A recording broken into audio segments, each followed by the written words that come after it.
Like if you see Dilip Kumar garu ఉన్నారు. ఒకప్పుడు దిలీప్ కుమార్ గారి పేరేంటో మనకు తెలుసు. దిలీప్ కుమార్ గారుగా పేరు మార్చుకున్న ఆయన ఇదే భారతదేశంలో ఆయన లెజెండరీ అయ్యారు. ఒకప్పుడు వేరే పేరుండి అల్లారక రెహమాన్గా పేరు మార్చుకున్న ఏఆర్ రెహమాన్ గారు ఇదే భారతదేశంలో ఉన్నారు. వాళ్ళిద్దరిని మనం ఈక్వల్గా రిసీవ్ చేసుకున్నాం sir. But when it comes to inability, ఆ ర్యాంట్ చేయడానికి రిలీజియస్ యాంగిల్ తీసుకోవడం అనేది లైక్ అది కొంచెం కరెక్ట్ కాదు కదా సార్. కరెక్ట్, నేను అదే అంటున్నాను. పొద్దున్న నుంచి నన్ను చాలా మంది ఛానల్స్ ఇదే పిలుస్తున్నారు, ఇదే టాపిక్ మీద పిలుస్తున్నారు sir. Possibly I'm repeating my self, but still me channel ఉన్న ప్రేక్షకులు మిగతా ఛానల్లో ఉండరు, వాళ్ళు ఇక్కడ ఉండరు సార్. సో నేను ఒకటే మాట చెప్తున్నాను, మీ ఇండస్ట్రీలో ఉన్నప్పుడు క్రికెట్ పార్లెన్స్ తీసుకుందాం. గవాస్కర్ గారు నా టైంలో even he was the big star of cricket. ఆయన కొన్ని సంవత్సరాల తర్వాత ఆయన డల్ అయిపోయారు. అసలు ఒక వరల్డ్ కప్లో 40 రన్లు కొట్టాడు 40 ఓవర్లో. అందరూ అడిగారు, బాబు రిటైర్ అయిపోవచ్చు కదా అంటే, నేను చేయను పో అన్నాడు. సో లాస్ట్లో people said, I think it was one of the commentators, British commentators who said, you should quit at the right time. మీరు హైలో ఉన్నప్పుడు మీరు ఇండస్ట్రీ నుంచి వెళ్ళిపోవాలి. You should know when to quit also. People should ask why, ఎందుకు చేశారని, ఎందుకు చేయట్లేదని కాదు, మీరు ఎందుకు వెళ్ళట్లేదు ఇంకా అని అడగకూడదు. ఇళయరాజా ఈవెన్ నౌ ఆయన మ్యూజిక్ ఇస్ అ క్లాసిక్. రెహమాన్తో I will equate him with that, no problem.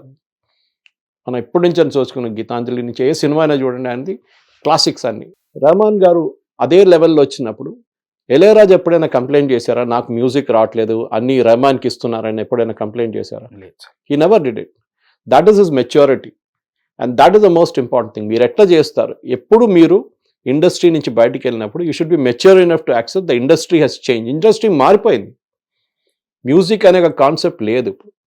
Background music still ఉండొచ్చు, కానీ దాని తర్వాత చావా మూవీ గురించి ఆ డైలాగ్ కొట్టింది ఇంకా దారుణం. అది ఎస్పెషల్లీ మీరు దాన్ని బీజీ కొట్టిన తర్వాత, బీజీ ఇచ్చిన తర్వాత మీరు అన్నారు ఆ ఫిలిం ఒక కమ్యూనల్ అని కదా, అట్లనే లాంగ్వేజ్ యూజ్ చేసి డివిసివ్ అని కూడా అన్నారు. డివైసివ్ మూవీ అని ఎందుకు? చావాలో తప్పేం చూపించారు. సాంబాజీ అనే ఒక క్యారెక్టర్ ఉందని ఎంతమందికి తెలుసు? అప్పటిదాకా తెలియదు చాలామందికి. ఇప్పుడు ఔరంగాబాద్ పేరు మార్చి సాంబాజీ నగర్ అని పెట్టారు, కానీ that time nobody knew there was Chhatrapati Shivaji Maharaj Sambhaji ఎవరని ఎవరికి తెలియదు. హిస్టరీని మళ్ళీ రిపీట్ చేశారు. ఇప్పుడు దురంధర్ వచ్చినప్పుడు అదే జరిగింది. పాకిస్తాన్లో ఆ రోజు జరిగిన ఘటనలు రియల్ లైఫ్ ఇన్సిడెంట్స్ చూపించారు. పాకిస్తాన్ వాళ్ళే అంటున్నారు ఇది నిజమే అని, అట్లాంటి క్యారెక్టర్స్ మా దగ్గర ఉండే అని చెప్పేసి. కానీ మనోళ్ళు అంగీకరించట్లేదు చాలామంది. కాదు మేము ఎగ్జాజరేట్ చేస్తున్నాం, ఇస్లామోఫోబియా అది ఇదని. రెహమాన్ గారు కూడా ఇదే ప్రాబ్లం. మీరు ఆ సినిమాకి బీజీ ఇచ్చినప్పుడు you are a part of the team. ఆ సినిమా బయటకు వచ్చిన టీంలో మీ క్రెడిట్ కూడా ఉంది. మీరు సినిమా చూసి మరి రిఫ్యూజ్ చేయాలండి కదా. In fact Kangana run out made a very important statement ఇవాళ పొద్దున, అవును సార్, దట్ నేను ఎమర్జెన్సీ అనే సినిమా కోసం అప్రోచ్